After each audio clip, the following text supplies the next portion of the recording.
one of their favorite battlegrounds to go to. They go to it as often as they can. Yeah, Dragonshire is definitely good for them. And I'm hyped for this one. I really want to... we haven't seen Dragonshire in the previous series. Fnatic usually bans it out, so I'm pretty excited to see it again. I think it's one of the most enjoyable maps to actually watch. So I'm pretty hyped for it. Especially since I want to see how Trick now adapts in the draft. They just lost with Genji, which for Marke is just the go-to hero and where they usually absolutely rock it. Yeah, I mean, and there's also been some late changes to the Dragon themselves, so the early game it can be more effective. Yesterday we even saw the results of those changes. We saw a couple of forts being picked up early, both in Europe and, of course, in North America, just because of how much stronger the Dragon can be. So you have to be even more on your tippy toes as you go into that early game against the Dragon. Yeah, and the Dragon and the play with your objective, this is one of the other things where we can give a little bit of public service announcement here. If you're a little bit newer to the game and you end up picking the Dragon, don't rush anything. You have all the time in the world. You can wait for your team to move in. One of the reasons why you actually see a lot of teams dancing around with it a little bit and moving back is because they wait for another minion wave to move in to soak the shots of forts or also towers so that you're not even slowed down. And this is extremely important. Most of the time when you're playing with the Dragon, it's actually your opponent shooting it down than you running out of time. So make sure that if you take the Dragon Knight, you wait for your team to move in with you or to rotate to a different lane if you're going for a two-lane approach to gain value, and wait for minion waves to move in as well. So there's nothing where you really need to rush it in to try and get the value. Be a little patient about it. Yeah, I mean, you have 90 seconds to give you perspective. To move from top lane to the bottom lane on this battleground, if you're mounted, it takes a total of 7 seconds. So you can afford 7 seconds to wait for your teammates to show up. That way you don't lose the majority of your health bar. Being robust and doing damage is one of the best things a Dragon does, but you want to make sure that you still have a decent advantage moving into a fight. Just the poke with a Breath of Fire alone is already doing so much to eliminate waves and also scratch towers and structures, so that's already one of the tools that you can use there. And at this point, we're going to find out if our pros still are going to do that as well. But we're going into our first pick and first ban. And since the Zealots have picked the battleground, it's of course time for Trick now to go into the first rotation. All right, let's do it here. Trick Esports will go ahead and get the first ban of the game. Zealots will answer back with their own ban. And so far, they're thinking about the Dahaka, which makes sense. Zealots runs Dahaka very often on this battleground. It's one that a majority of teams do run. But if Zealots get the chance, they'll go ahead and pick it up as the first rotation of the game. Now here is Tassadar as a ban for Zealots. I mean, Zamani usually has a pretty high priority on Dehaka and also on Sonya. It's another hero that he plays a lot, so that's something that I would definitely watch out for if the Zealots go into a Sonya playstyle again. Trick starts things off with Uther though. He keeps them very flexible in how they want to play, and the Zealots, like, no hesitation whatsoever. Immediately Lunara is being dropped and they're also going for an ETC. So Mopsio is falling back into the same hero that he played in the last game. I personally am interested and excited to see what we're going to have on the top lane, since it's a very... On Dragonshire you have one of those standard solo lanes where we see the solo lanes going up against each other, and I'm curious to see which heroes are chosen here, especially since Dehaka is already taken out. There's the chance that we're going to see Illidan making an appearance. Malthael is still a good option. You could play with Leoric on this map as well. And we've been talking about it. We've even seen some experiments with Garrosh being put on a solo lane. We'll see if that will come in here for both of our teams. I'm actually kind of excited about how the tank slot has started to go up a little bit more. We've been having a lot of these moments where the Oriole versus the Uther, the Genji, the Assassin that you want on the side. But in the last few games that we've had, both in Dignitas and Fnatic, and of course the games yesterday, we've been seeing a lot more tanks being in the first couple of rotations for our teams. And the HGC continues to elevate up.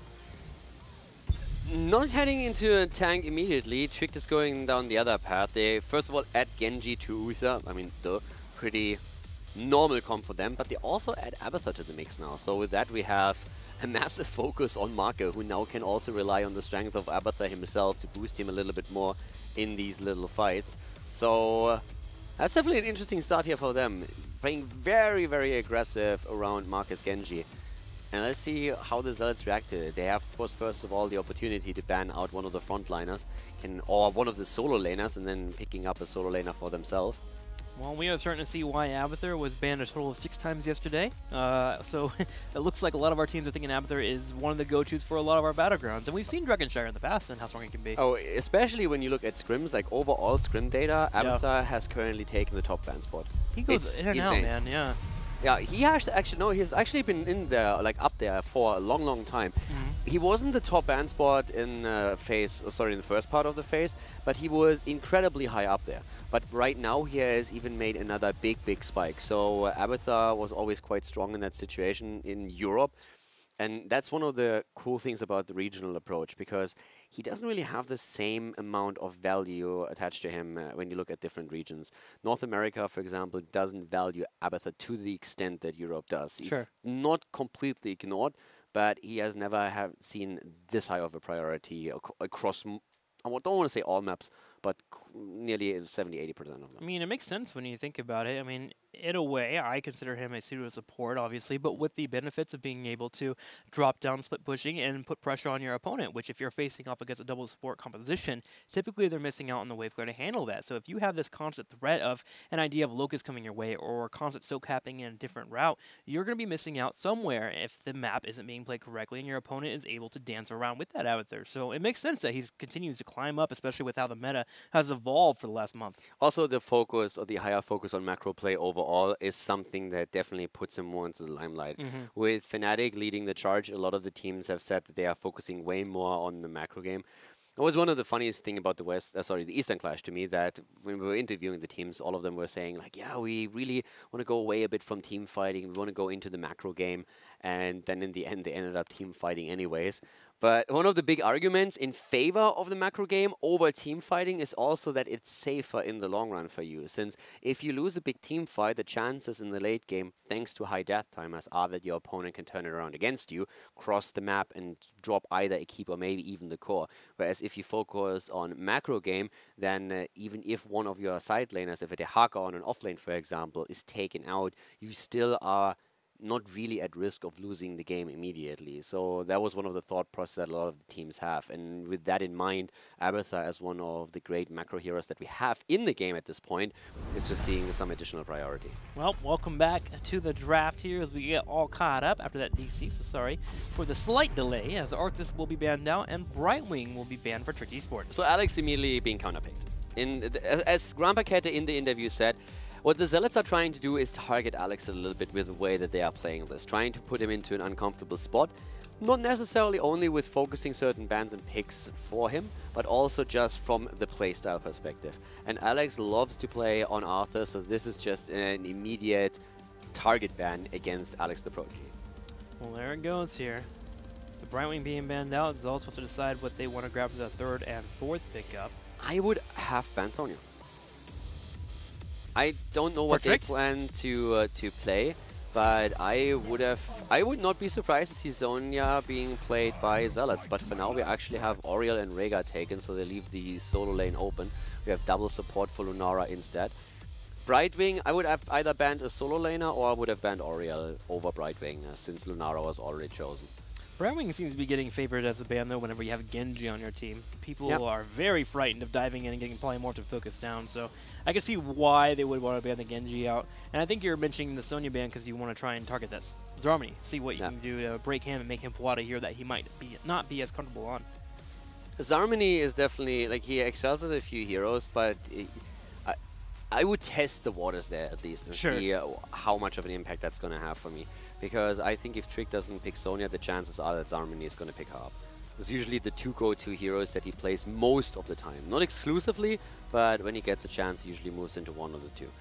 Trick now, on the other hand, they still need a main tank, and they also need another hero for Alex. So the question is, who takes what? Sonya is taken away, so that moves it away from him. And we have Garrosh. All right. Let's do this. I am happy for that. That's going to be a good one.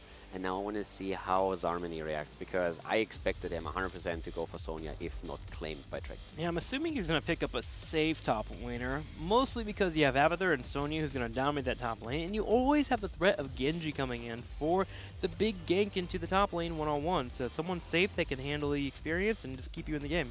I mean, you could even argue that Illidan is still available here. We have Malthael. Illidan and Malthael are both good options. Maybe even Leoric if you want to. I'm trying to think of any other options that might pop up. Alarak could be a bit on the scary side. I don't really think that they're going to move in on Alarak with the setup that they have and what they're going up against. I think the 3 are probably the most likely. If it was Tricked, I would add Chen to the setup. Malthael is good against Garrosh. Yeah. Could be fine against Sonya. Let's see what's going to be here for Zealots. As the 5th pick is about to come in, it's going to be a Nubarak. Do they put ETC top then and have a Nubarak be ran by Mopsio? I have no idea. Not quite what I expected here. Well, I mean, you can have a noob at the top. He has the escape potential, and with the Beatles, you hold back a little bit. You're not going to push the lane out. No, you hold the experience and you hope for rotations. Normally, when you're going for double support, the idea is that you have the double support plus your hyper carry at the bot lane, and then you heavily pressure the bot lane. If not for that, I would have said you can like rotate with the support top. You can use Rhaegar for wave clear, for example. But normally, the whole thought process is that you will see 3 heroes at the bottom lane, and they heavily push in, and that's what I would expect from them as well. But that noob is definitely not quite what I expected. I'm at this point not quite sure if this is just like, not justifying, but basically validating the theory that if you push Samani away from Dehaka and from Sonya, that things are getting a little bit more worrisome for them. I think still that Malthael would have been the better choice there. I think it's just a response to the Garrosh. They decide that they want to have 2 tanks that they can be nearby. If they get thrown, they have escapes. They can force the fights. A Nubarak doesn't get blown up here by Sonya and Genji, unless they're completely on point with their stuns into Uther. But you have a lot of tools that you can use on, I mean, after 13, when you have your self-cleanse on Malthael that you can use as well. Sure. But that could definitely be the thought process. They're just saying, hey, we need someone that has mobility as at the front line. Yep. And then you have the option of going for a Nubarak. But even in that scenario, I would probably have preferred to go for Leoric. Well, it's time to find out here as we move into game number 2. Zealots taking on Tricked Esports, and they're actually up 1-0. Can they take a lead to 2-0, or will Tricked tie it up? Game number 2 on Dragonshire. We have Tricked to the left side of the map, and they got tricked in the first game with Alex this time on Sonya, Crosby playing Genji, Knappe on Uther, Macke on Abatha, and we have Rema on Garrosh. On the right side in the red, it will be the Zealots here, as we're going to have Shad playing Rhaegar, Mopsio on a Nubarak, Zarmany on ETC, Grandpa on Ariel, and Poik playing Lenara. So we have a few things already to talk about, and the game hasn't even started yet. Let's focus quickly on the hero swaps here. Macke is on Abatha, Crosby on Genji. So even though it's like the iconic hero for Macke, they have him taking over Abatha duty now to promote Crosby a little bit. Not quite what I expected heading into this. I actually thought it would be exactly the other way around. Well, now you get an Ultimate Evolution Genji. And what's better than 1 Genji? Say it, Caldor.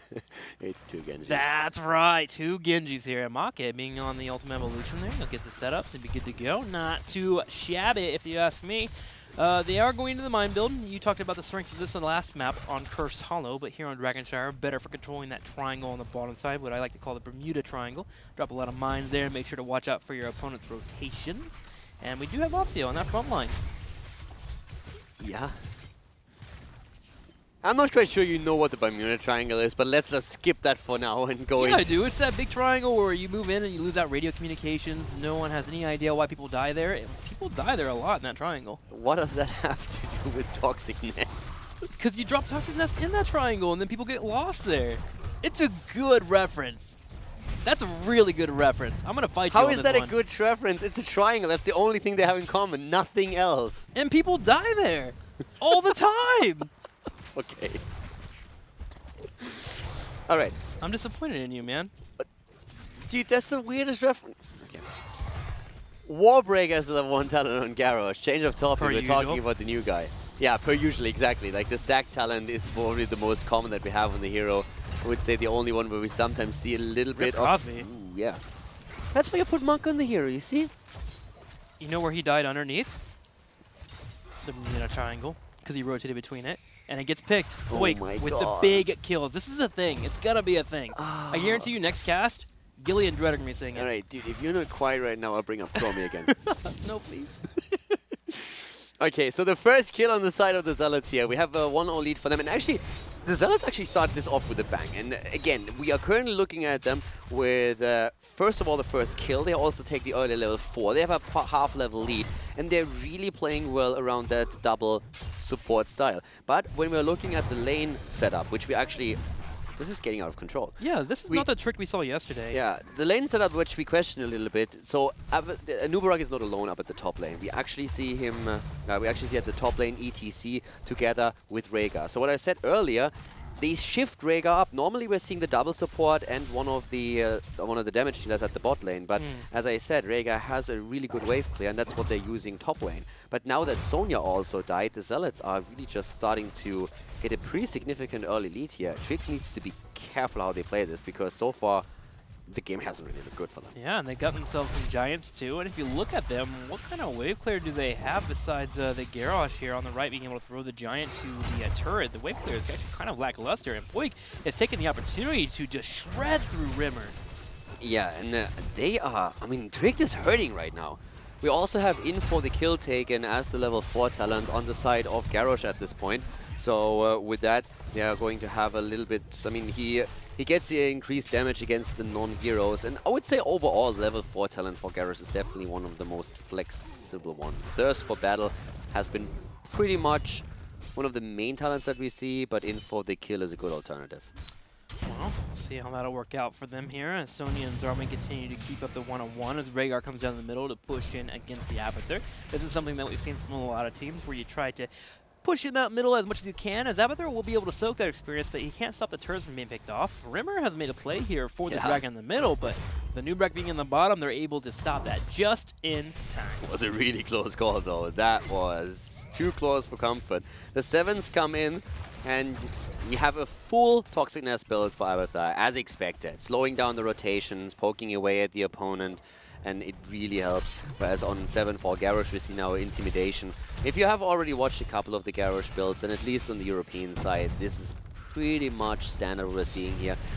Seeing that on 7. Into the Fray is also incredibly popular, but right now they don't want to use it with the setup that they have here, so Intimidation instead it is. And Rema is doing a decent job with Garrosh, but even with the throws that he has down here, they just couldn't really get a kill out of it yet. Yeah, they had no damage nearby. Genju's in the middle working on the experience, trying to soak it with Abathur, and was a little bit too late there to help out. Even so, I don't know if they would have gotten the kill with the full hope being available for Ariel.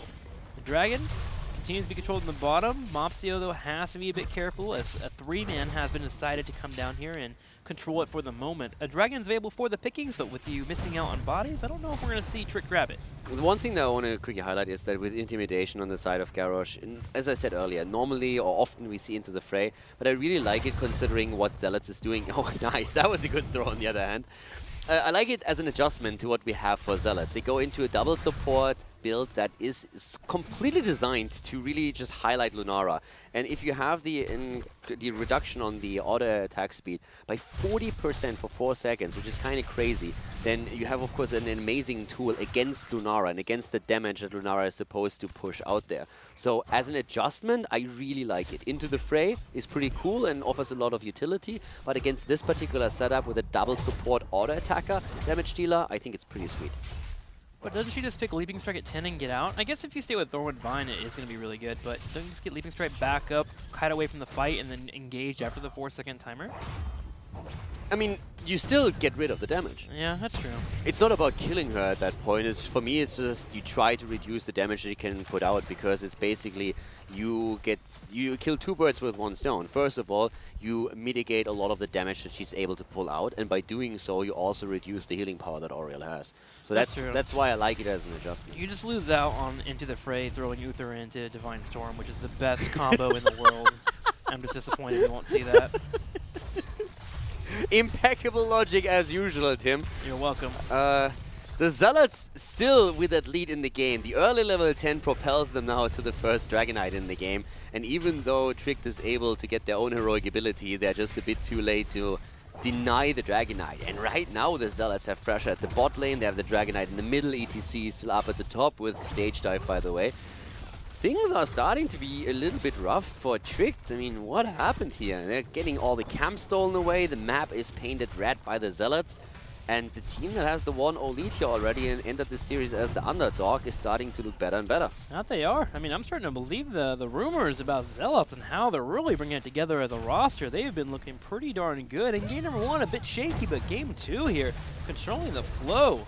of the map, coming around, finding Alex all by himself. Alex will sneak on out as we have Genji coming in from the side, but Crosby has to peel away. Yeah, already they're moving in again. Crosby, as he said, has to move out since he's really low. Marke with a double Genji here, but he's going to lose the copy any second now. And there's not a single heroic cooldown that has been committed by the Zealots. Not one. No, and we also saw the Dragon Blade get utilized as well as the Wrath. Yeah. They just push in the top here. As long as nobody gets thrown, they should be fine. They're going to allow Mopsio to be in the front side in case someone does get thrown, and he can get out of the fight easily. At this point, the Zealots, I just look at them and I think they're just shrugging Trick off. And like kids these days. 3 cooldowns for that fight, are you serious? So, I don't know, right now the Zealots, they look pretty powerful here. Trick needs to be careful with how they are playing this, because up to this point it was the Zealots show. And again, you can always argue that, of course, Abathur is on the side of Trick Esports, and that is one of those things where you expect to lose out in the early game. So, but two forwards? Exactly. First of all, it's the amount of what they lost, and second of all, if that's the case in the thought process, then Trick has to step it up right now, and big time. And so far, they're just not doing that. Zealots are taking the fight down here. ETC with a mosh pit comes in from behind, was aiming for it, gets a good slide in, and that could be the end of Ramaballer.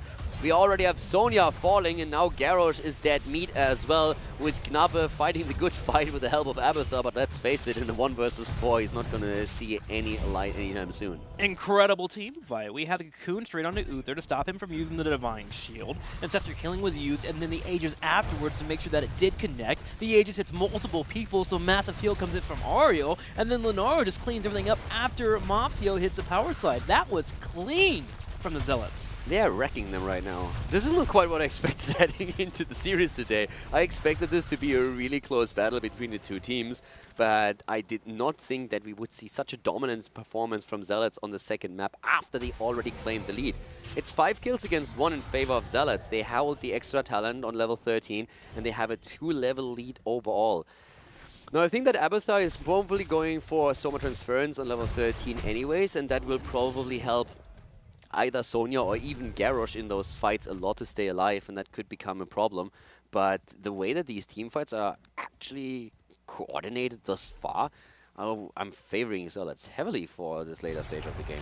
Well, Trick is looking for a fight. They know they have Garrosh, and what does Garrosh do well? He forces fights. They can find that moment. So they're going to go ahead and start invading on this top right side. Hair too late, though. Won't be able to actually move in. They have to back up and soak their 13 instead. So at least they're on even talents, and they still have their keep. So Trick Esports still in this, but what you were asking for 2 minutes ago, I'm asking for now. They need to make plays. Yeah. No, absolutely understandable. Also, we have Rough Landing taken for Garrosh, so it's definitely a bit of a different build of what we've seen so far. Most of the builds that I've seen on Garrosh have heavily focused Wrecking Ball, with Earthshaker taken on level 13 for the stun, which is not the case here. Instead, we're having Ramaballer heavily focusing into Groundbreaker as a talent. As I already mentioned with level 7, it seems to be an adjustment to the double support Lunara build that we're seeing here. But now on 13, we have the additional slow also taken by them, just simply heading straight into that. So it's going, the defensive measure taken, trying to go straight into the extra shield. So yeah, full focus for Groundbreaker so far. Yeah, we'll get some shields there. Might be helpful from the poke that he has to deal with from Lunara, but still has to connect it, and that's not what's been happening so far in this game. 16-13 about to hit here for Zealots as they control the top shrine pretty darn well. They will have to make a play for the bottom one, where Trick Esport is currently pushing it in, trying to open up the wall a little bit, work a little bit of damage on the fort, but also protect this general area, as they wouldn't mind trying to pick somebody off, as they know multiple people are in the middle. Yeah, already moving away, and they're most likely trying to get to the top lane fast enough to reclaim the shrine there, just dance around the opponent and play the macro game. But there should be someone at least in the middle already waiting for the potential Dragonite. You have to double check the push, of course, so you're not falling into a trap.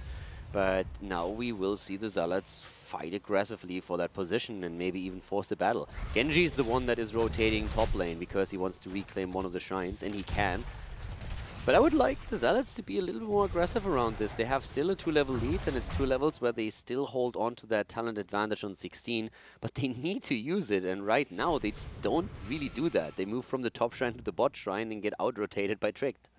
Yeah, they need to stop letting them dance around for so much. Even if you get to a point where you control the bottom, put ETC around that area, and then you just push it on the keep. Do something, because right now they're running in circles. Finally, they make the play to maybe grab the dragon, but Alex Saprogi, with the heads-up play, gets the bottom shrine. Okay, now we're talking. They leave ETC up to the top lane, at least to defend. He has, of course, well, he has the tools here, but at the same time, it's Genji time again. Divine Shield barely helps him out. Here comes that stage dive. Already a bit late, not getting too much value just yet, but they want the kill against the Cocoon target. And Knappe is immediately locked down as everybody jumps on him, and eventually Uther is going to fall here. Rema was trying to at least throw someone over the wall, but that didn't work out since he was not able to pull them in with Groundbreaker. There we go. They get a pull, get a throw, but Mopsio just burrow charges away. ETC is making his way to the bottom to grab the shrine, and this should be a dragon where we see them finally make the progress we've been asking for. Exactly, so that should be the Dragonite for them, and they already worked heavily at the mid lane. Tower's out of ammunition, and that's definitely going to help them a ton here. And yeah, things are looking so far really good for the Zealots. Harmony trying to dash down to the bot lane to start the night camp, but the coordination wasn't quite there. They at least get one of the Siege Giant camps as they're moving through the bot lane in an attempt to drop the first key, but Trick will be ready with level 16. 16 does hit. Should be able to defend. This is where Garrosh can be strong, when you have your opponent pushing into you and tending to break down your keeps and forts. If you can get the combos off to pull off a support, particularly Rhaegar or Ariel or even Lunara, that's where Garrosh is scary. Yeah, and I got a bit too excited earlier, already talking about 16 talents when Garrosh was just hitting his 13, but now it's time for Earthshaker. So now we have Wrecking Ball taken for the stun, going a bit away from the Groundbreaker focus, but it doesn't really help them with the defense on the key because that thing is just down already. Or you're kidding me, right? They're actually not caking the key down?